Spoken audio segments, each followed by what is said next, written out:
السلام علیکم ورحمۃ اللہ. سورۃ البقرہ آیت نمبر 177 پاؤں شروع کی.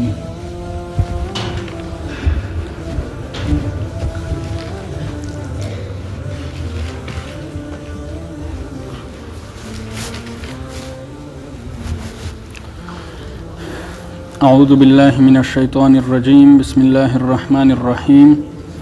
لیس البر ندنی کی ان تولو دا چې واړوئ تاسو وجوهکم ستاسو مخونه قبل المشرق په طرف د مشرق باندې والمغرب او په طرف د مغرب باندې ولکن البر لیکن نیکی دا ده من آمن چا چې ایمان راوړو بالله په الله باندې والیوم الاخر او په ورځ د آخرت باندې والملائکه او په ملائکو باندې والکتاب او په کتاب باندې والنبیین او په نبیانو باندې وآت المال او ورکړو مال علی حبه دا هغه په خوښ سره ذوی القربى خپلوانو ته والیتاما او یتیمانو ته والمساکین او مسکینانو ته وابن السبیل او مسافرو ته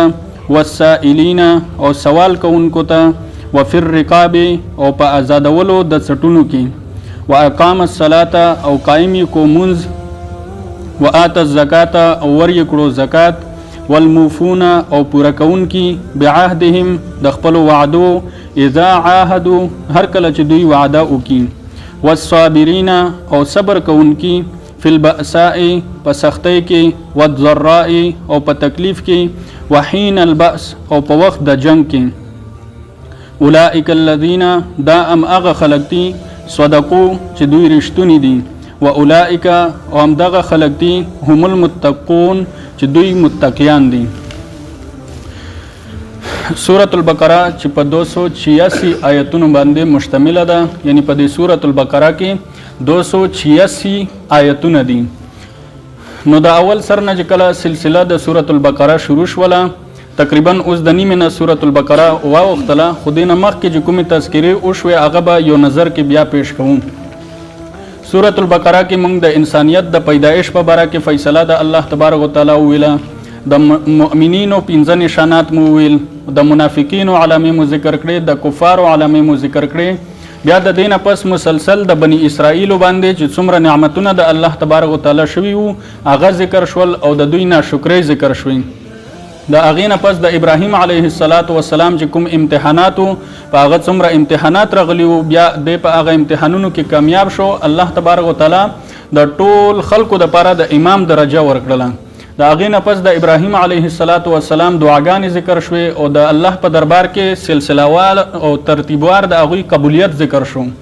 بیا د قبلې په حوالې سره حکم راغلو د دویمې سپارې په ابتدا کې چې د قبلې د اړولو حکم راغلو چې نبی کریم صلی الله علیه وسلم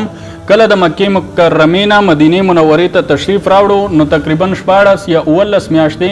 بیت المقدس طرف ته منځونه وکړل. بیا د هغې نه پس حکم راغلو چې کعبې طرف ته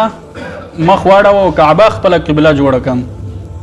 نو بیا په دې دوران کې د کافرانو د طرف نه د غیر مسلمو د طرف نه اعتراضات کېدل او الله تبارک وتعالی د مسلمانانو د طرف نه د هغوی جوابات کول. نو تر دې پورې خدا واقعه ذکر شوله. اوس په دې آیت کې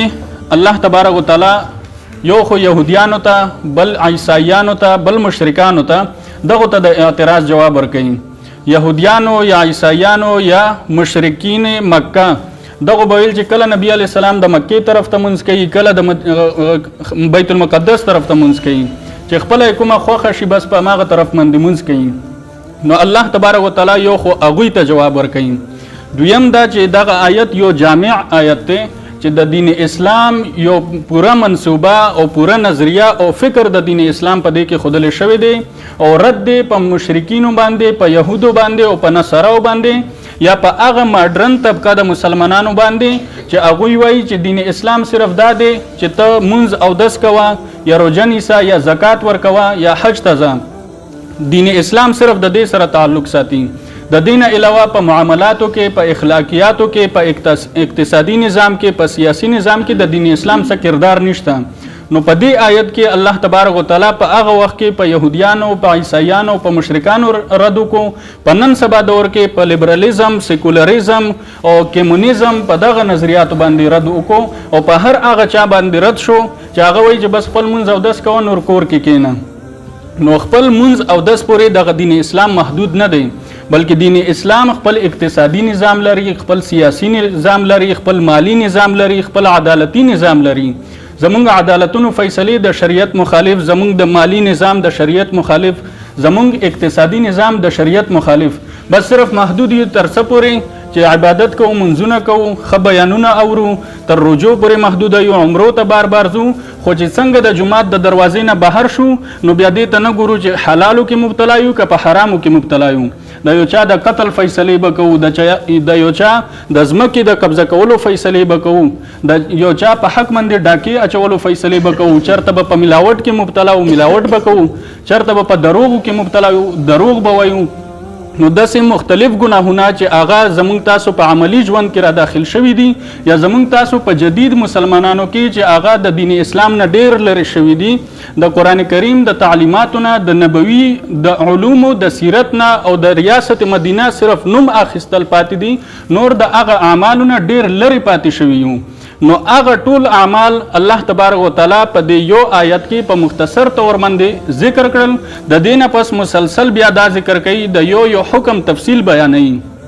که هغه د اقتصادي نظام سره تړلی وي نو د هغې احکامو تفصیل د دې نه پس را روان دی که هغه د عدالتي نظام سره تړلی وي عدالتي نظام تفصیل د دې نه پس شروع کیږي که هغه د عباداتو سره تړلی وي نو د منځ د روژې د حج د عمرې د دې ټول تفصیلات د دې نه پس شروع کیږي خو دلته صرف سرسری یو اشاره ورکړله د ټولو احکامو ته او بیا د دې آیت په شروع کې ورته دا وویل چې مشرق طرف ته مخ اړول یا مغرب طرف ته مخ اړول دې ته څوک نیکی نه وایي بلکې نیکی دا ده چې د الله د حکم مطابق مشرق طرف ته مخ واړئ او د الله د حکم مطابق مغرب طرف ته مخ واړئ یعنی یهودیانو به ویل چې کله بیت المقدس طرف ته مونځ کوي کله کعبې طرف ته مونځ کوي نو الله تبارک وتعالی دلته بیا جواب ورکړو چې نیکی دا نه ده چې ته مشرق ته مخ واړو یا مغرب ته مخ واړو که مشرق ته مخ اړئ د الله د حکم مطابق مغرب ته مخ اړئ د الله د حکم مطابق نو دغه نیکی د اصل نیکی هم دغه ده نو الله تبارک وتعالی په دې آیت کې اول عقاید ذکر کوي بیا عبادات ذکر کوي بیا معاملات ذکر کوي ورسره دا ټول احکام د شریعت اخلاقیاتو پورې دا ټول په دې آیت کې الله تبارک وتعالی ذکر کوي اوس ترتیبوار دې ټولو ته ګورئ الله تبارک وتعالی فرمایي چې من آمن بالله نیکی څه ده نو د نیکی په باره کې الله تبارک وتعالی دا تصور ذکر کوي چې نیکی دا ده چې په الله باندې ایمان راوړي په ورځ د آخرت باندې ایمان راوړي په ملائکو باندې ایمان راوړي په کتاب باندې ایمان راوړي او څومره انبیا چې تیر شوي دي په دغه باندې ایمان راوړي په الله باندې د ایمان مطلب څه دی چې اول د الله د وجود ایمان راوړي چې الله تبارک وتعالی موجود دی نه د دهریانو په شان چې هغوی د الله د وجود نه منکر دي بیا چې موجود دی الله تبارک وتعالی واحد لا شریک دی نه د مشرکانو په شان چې هغه د الله قائل دي خو د شرکت سره قائل دي مشرکین دي بیا چې الله تبارک وتعالی موجود دی واحد دی نو هغه زمون خالق دی هغه زمون مالک دی هغه زمون حاکم دی حکومت او حاکمیت دا به صرف د الله تبارک وتعالی چلیږي والیوم الاخر دویم نمبر کې نیکی دا ده چې په ورځ د آخرت باندې ایمان راوړي یعنی دا مطلب چې مونږ تاسو ته په دې دنیا کې کوم ژوند ملاو شوی دی دا تر یوې متعین او مقرر نیټې پورې دی د دې نه پس به مونږ ځو د قبر ژوند ته او د قبر ژوند نه پس یوم الاخرت شروع کیږي چې په هغې کې به مونږ ته زمونږ د اعمالو جزا یا سزا ملویږي که ښه اعمال کړي وي نو د هغې به ښه بدله ملویږي که بد عمل شوي وي نو د هغې به بده بدله ملویږي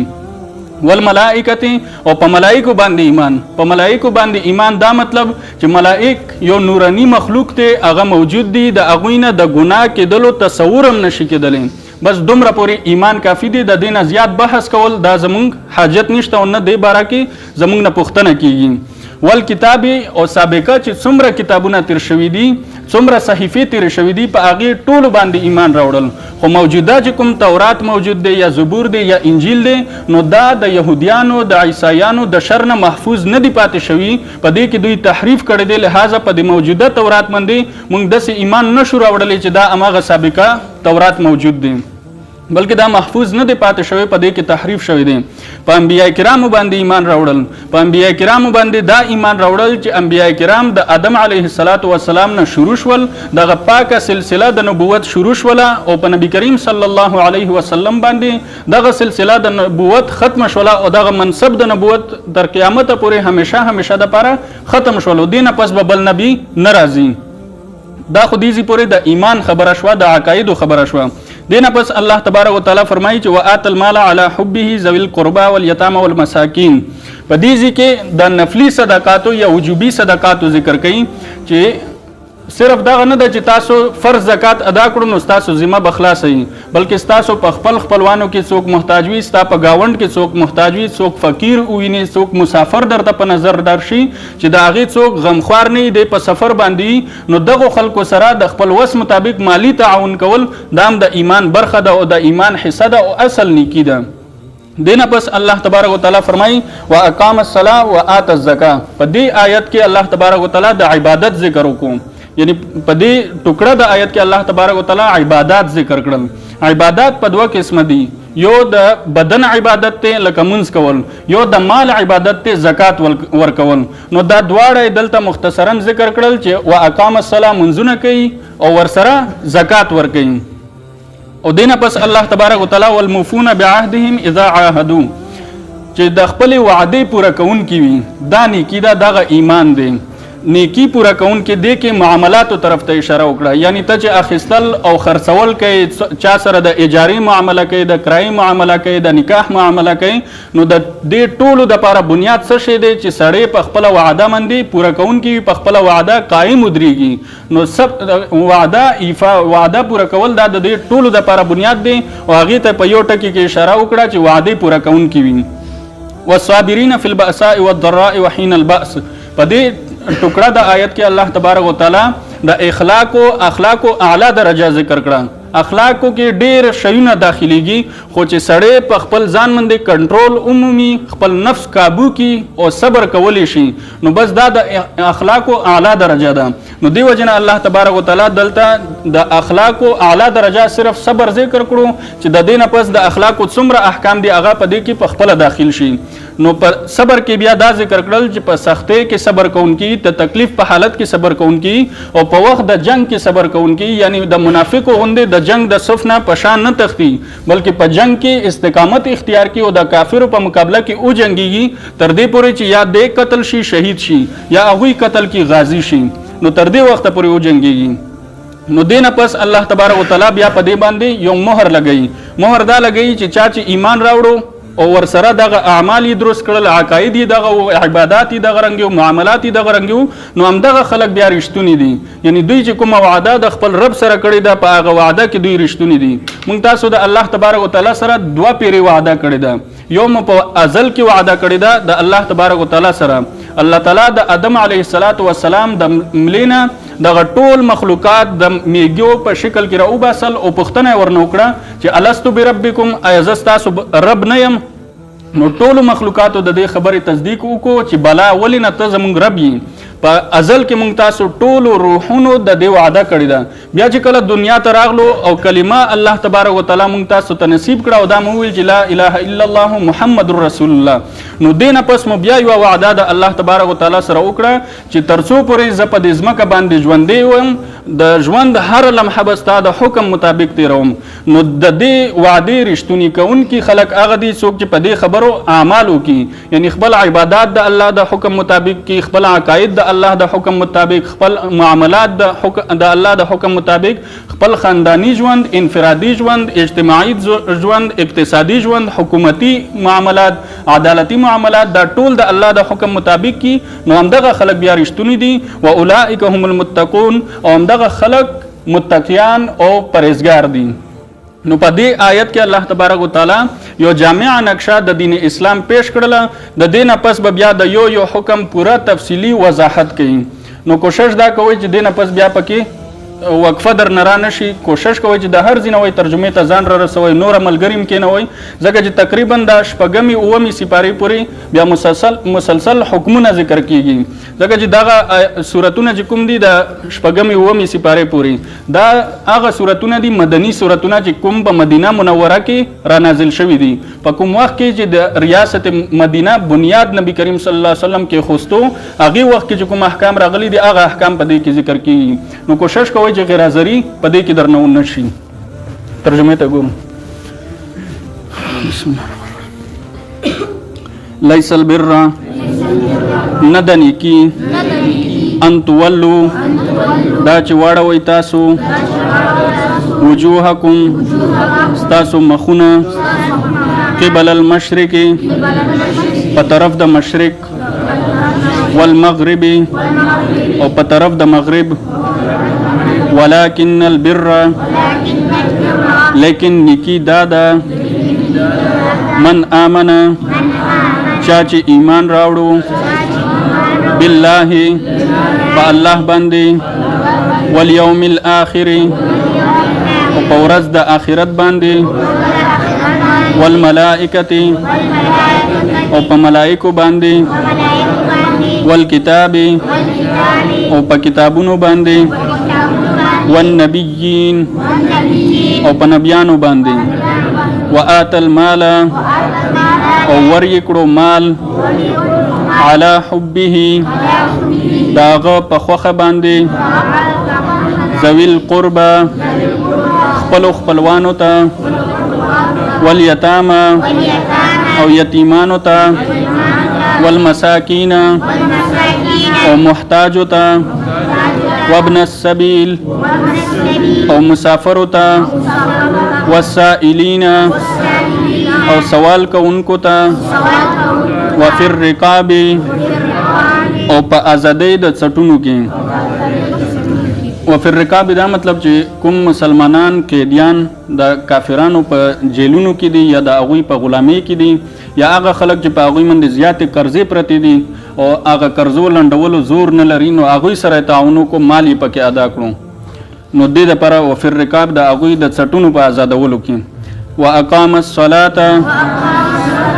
او قائم یې کړو مونځ وآت الزکاة او ورې کو زکات والموفون او پورا کوونکي بعهدهم دا غوی وعده اذا عاهدوا هر کله چې دوی وعده وکړي والصابرین او صبر کوونکي فی البأساء په سختۍ کې والضراء او په تکلیف کې وحین البأس او په وخت د جنگ کې اولئک الذین